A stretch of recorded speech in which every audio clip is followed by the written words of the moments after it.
Ebi Hatimi transmeton tefsirin e Ibn Kethirit me zinxhir nga Ebi Zumejli, i cili tregon: ndërsa isha ulur me Ibn Abbasin, muhtari personi në fjalë, kishte ardhur për të kryer haxhin. Dikush erdhi te Ibn Abbasi dhe i tha: O Ibn Abbas, Ebu Ishaku, muhtari, pretendon se këtë natë i ka ardhur shpallje. Ibn Abbasi ja ktheu: të vërtetën ka thënë.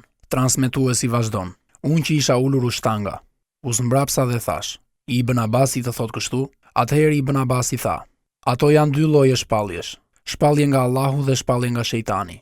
Shpallja e Allahut i është dhënë Muhamedit, ndërsa shpallja e shejtanit u është dhënë të dashurve të tij si puna e muhtarit. Më pas lexoj fjalën e Allahut: vërtet, shejtanët u shpallën miqve të tyre.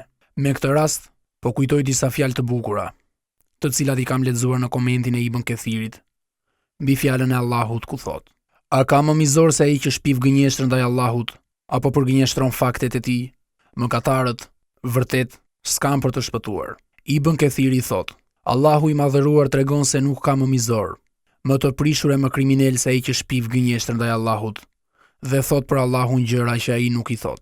Madje pretendon se Allahu e ka dërguar në një kohë kur Allahu nuk e ka dërguar. Pra, nuk ka më mizore më të padrejtë se ky njeri. Shembulli i këtij njeriu nuk mund të fshihet ignorantëve. E si mund të jetë i ngjashëm me ato të profetëve? Donjë që shprehet kështu, qoftë gënjeshtar apo i sinqert, do t'i vi dita kur Allahu të shfaq argumente për sinqeritetin apo gënjeshtrat e tij. Madje këto argumente do të jenë më të qarta se rrezet e diellit.